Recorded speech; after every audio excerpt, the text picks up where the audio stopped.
as my colleagues have been very enthusiastically and very imaginatively presenting the hard technology, and Masood talking a little bit about the soft technology, one of the other key areas that we wanted to address in the SwanaSmartStore is how do we make business models that are attractive to investors?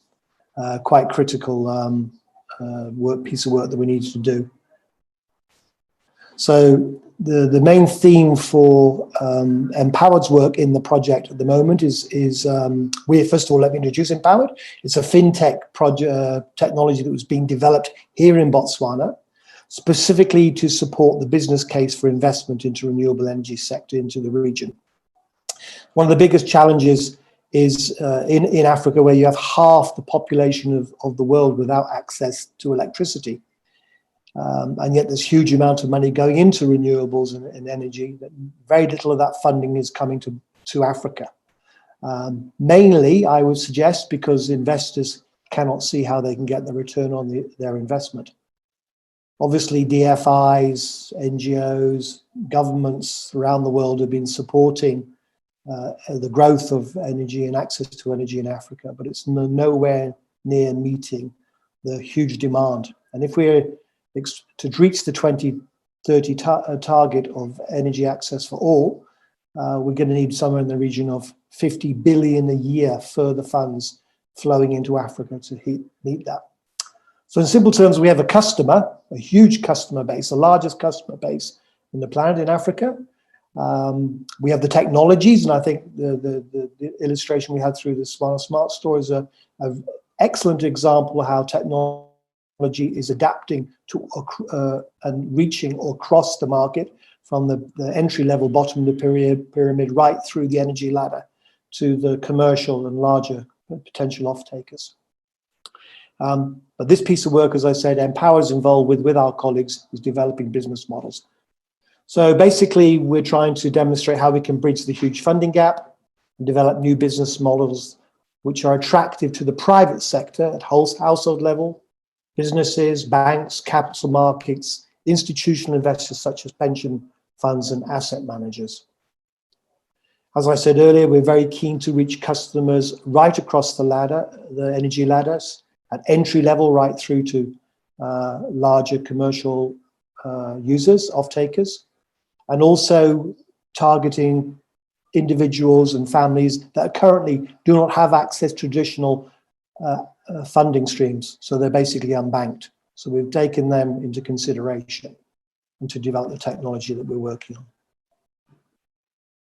So the key aim was to have a lender-ready technology using technology that's already accessible to many people in Botswana. And just for your information, Botswana has one of the highest mobile penetrations on the planet. The average citizen has 2.9 SIM cards. I don't know where the 0.9 comes from, but anyway, there's a large number of SIM card users here and mobile adoption. So the key technologies we use are mobile, cloud, and blockchain are the three platform technologies we're using. So from the lender's point of view, what we've done is we've developed an industry standard know your customer banking system. It's also been approved by the World Bank ID 2020. It inbounds the customer. By doing that, we reduce risk. And we actually use three unique features which have been field tested here in Botswana. On the left-hand side, you see the lady with the child. We actually can give anybody in Botswana a physical address, like a postcode, effectively, which is quite unique.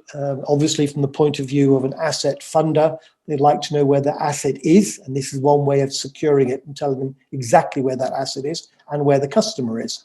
The second photograph illustrates the work we're doing to check and counter-check all the information that we hold in our database with existing knowledge that's provided by the customer. So in this particular second photograph, we're actually checking the OMAN card, which is a citizen's card, which every individual in Botswana has over 16, which is unique to them.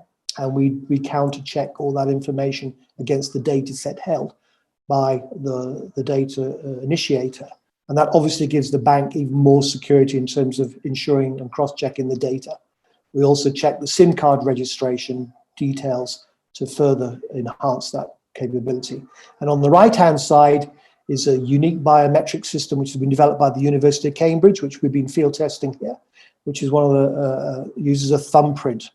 And we actually use a thumbprint also as a signatory for the blockchain of all the contractual elements of the project. So for instance, a customer signs up to a service and then they get their contract over their phone and they sign and accept the contract using the thumbprint, which is then embedded in the blockchain forever in a very secure way. So all that really speaks to the idea of giving the lender more confidence, giving them confidence around who the customer is, where their assets are, and how they're going to repay their asset. And that obviously reduces the risk from the banking perspective. So the key thing that comes out of all that is new products and services. So I'm very happy to announce that working with a banking partner, which we've been working with over 2 years now, well established, has a footprint in 22 countries in Southern Africa.